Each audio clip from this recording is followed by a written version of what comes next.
இன்னைக்கு இருக்குன்னு 150 கோடி ஜனத்தொகையில் எத்தனை பேருக்குங்க வராகிய தெரிஞ்சிடும்? சமீப காலமாக ரொம்ப ட்ரெண்ட் ஆகிட்டு. அது யாரு கும்பிட்டாலும் சரி, வராகிய கும்பிட்டா பிரச்சனை வருமானம் பிரச்சனை வந்தே தீரும்.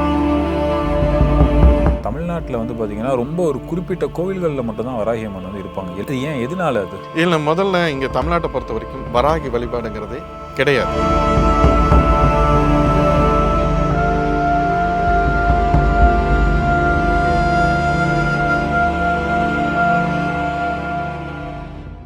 சரி, இப்போ நீங்கள் பேசுகிறப்ப சொன்னீங்க வராகி அம்மன் வந்து இந்த மூர்க்க தெய்வம் இதை பற்றி சொன்னீங்க. இதை பற்றி கொஞ்சம் நீங்கள் விரிவாக சொல்ல முடியுமா?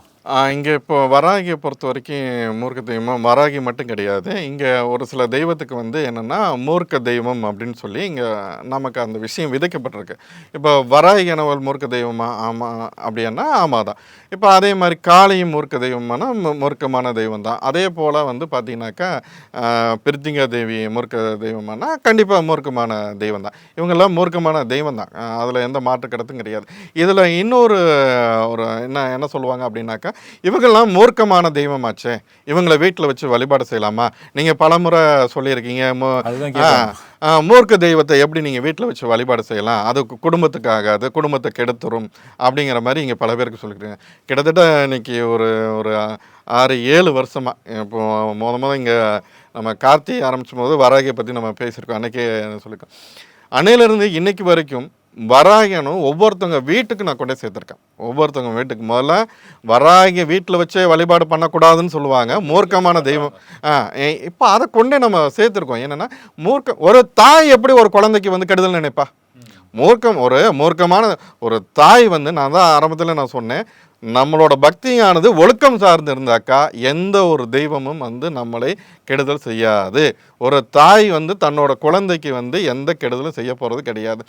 மூர்க்கமான தெய்வம் அப்படின்னாக்கா மூர்க்கமான தெய்வம் தான். ஆமாம், எதுக்கான மூர்க்கமான தெய்வம்?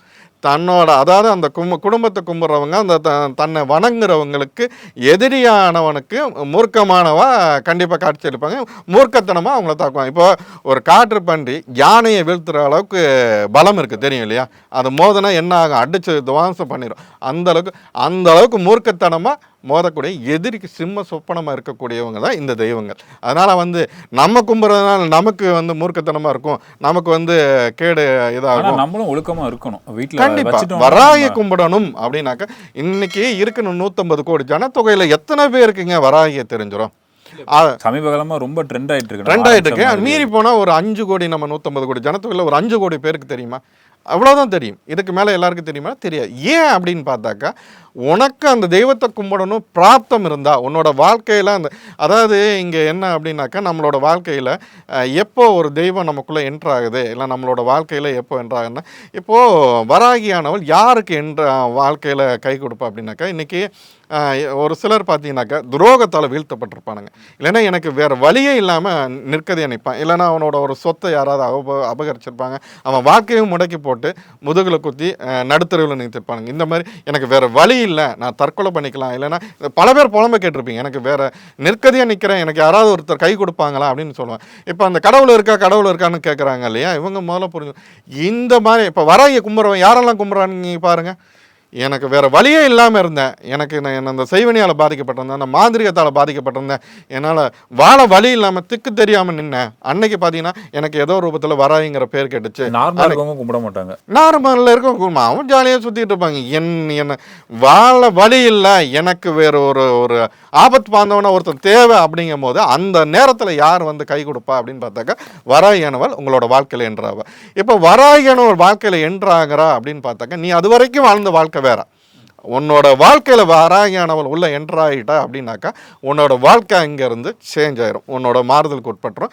அங்கேருந்து வேறு ஒரு உலகத்தை நோக்கி நம்ம பயணிக்கிற மாதிரி இருக்கும்.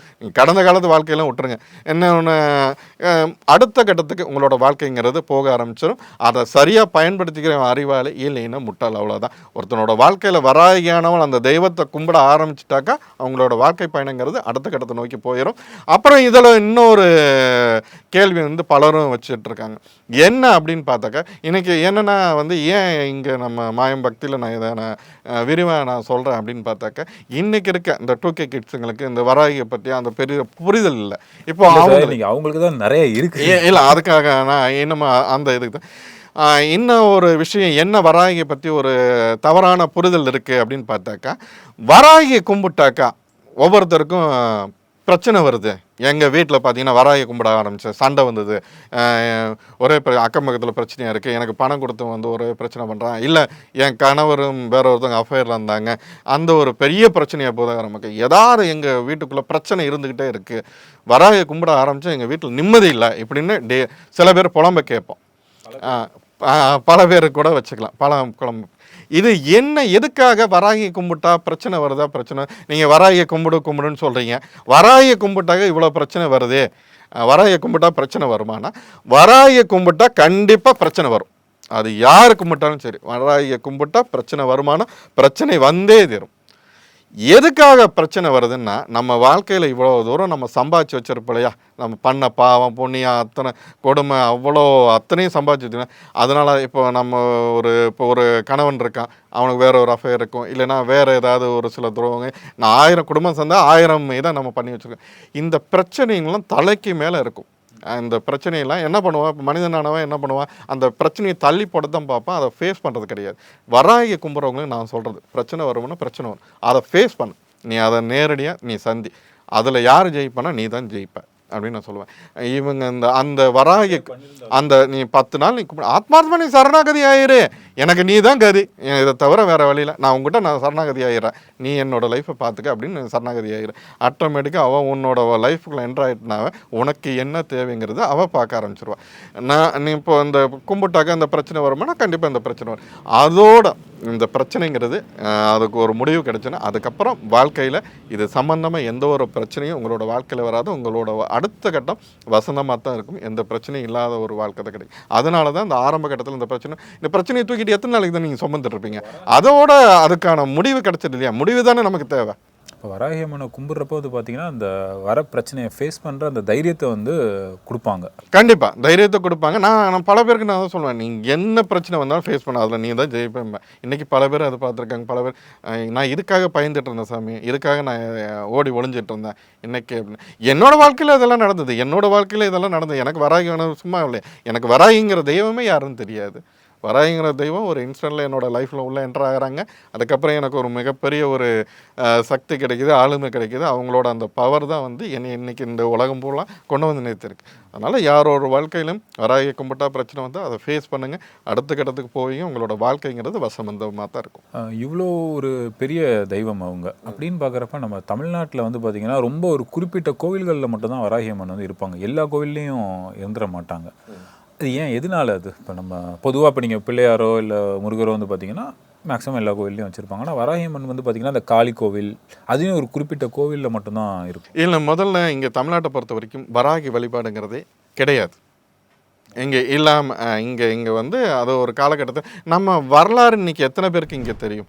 நம்ம ஆதி காலத்து வரலாறுங்கிறது இன்றைக்கி மாற்றப்பட்டு என்னென்னமோ எங்கேயோ போயிடுச்சு. நம்ம கும்புற தெய்வங்கள்லாம் இன்றைக்கி தெய்வங்களே கிடையாது, அது வேற ஒரு உலகத்துக்கு நம்ம எடுத்துகிட்டு போயிட்டுருக்கேன். ஆதி காலத்தில் இங்கே இப்போ நம்ம ஒரு 100 ஆண்டுகளுக்கு முன்னாடி கூட நீங்கள் போய்க்கலாம், இங்கே இப்போ பாண்டியர்கள் வராகி கும்பிட்டுருக்காங்க, அது இருந்ததுக்கான அடையாளமே இல்லாமல் பண்ணிட்டாங்க. இப்போ அதே மாதிரி சோழர்கள் அவங்க கும்பிட்டது அது உலகம் ஃபுல்லாக அவரோட பேரும் பறைசாற்றப்பட்டதுனால இன்றைக்கி வராகிங்கிற அந்த ஒரு அடையாளம்ங்கிறது இருந்தது. இல்லைன்னா எத்தனை பேருக்கு இன்றைக்கி தெரிஞ்சிருக்கும் வராகிங்கிற ஒரு தெய்வங்கிற அந்த இதிலே இல்லாமல் போயிருக்கும். இவங்களுக்கான இன்றைக்கி ஆலயங்கிறது இன்றைக்கி நம்ம பல பேரோட இன்றைக்கி பலரோட வாழ்க்கையில் என்ன இருக்குது, எதை தின்னா தன்னோட பித்தம் தெளியும், தன்னோட வேதனை தீரும் அப்படின்னு சொல்லிட்டு இன்றைக்கி சாமானியம் ஓடிட்டுருக்கான். அப்போ அவனுக்கு ஒரு ஆறுதல், ஒரு வடிகால் தேவைப்படுது. அப்போது யார் அவனுக்கு அது ஆதரவாக இருப்பா அப்படின்னு பார்த்தாக்க பல பேரும் துன்பத்தாலேயும் நான் வேறு வழியிலே நிற்கும் போது ஆபத் பாந்தவன் நினைக்கிறது வராகி அம்மன். இதை நம்ம பல பேருக்கு நீங்கள் சொல்லியிருக்கோம். இன்றைக்கி பல கோயிலில் இன்றைக்கி வராகி அம்மன் நீங்கள் இல்லைங்கிறீங்க, பல கோயில்லையும் வராகிக்குன்னு சன்னிதானம் வைக்க ஆரம்பிச்சிட்டாங்க. இதை நம்ம கொண்டே சேர்த்ததில் அதை நம்ம அந்த கிரெடிட் நமக்கு தேவையில்லை. ஆனால் பல கோயிலில் இன்றைக்கி பார்த்தீங்கன்னாக்கா சென்னையை சுற்றியும் சரி வெளியிலையும் சரி இப்போ நம்ம கட்டுமானம் இதை பண்ணிகிட்ருக்கோம். வராகிக்கானவங்களுக்கு பல இடங்களில் பல ஆல்ரெடி இருக்கிற கோயில்லையே அவளுக்கான சன்னிதானம் கொண்டு வந்து வைக்க ஆரம்பிச்சிட்டாங்க. ஏன்னா இன்றைக்கி வரவங்க கேட்க ஆரம்பிச்சிட்டாங்க இல்லையா வராகி எது இல்லையான்னு. அதனால் எல்லா கோயிலையும் வராகிக்கான சன்னிதானம் இப்போ வைக்க ஆரம்பிச்சிட்டாங்க. ஏன் கிராமப்புறங்களில் கூட வராகியை வச்சு வழிபாடு பண்ண ஆரம்பிச்சிட்டாங்க. அதனால் அதை உங்களுக்கு அதை தெரியாமல் கூட இருக்கலாம். நான் பல பக்கமும் இன்றைக்கி பல கோயில்லையும் வராகி கொண்டு வந்து வைக்க ஆரம்பிச்சிட்டாங்க. அவளோட அருமைங்கிறது தெரிய ஆரம்பிச்சிருக்கு, அவளோட பெருமைங்கிறது எல்லாருக்கும் புரிய ஆரம்பிச்சிருக்கு.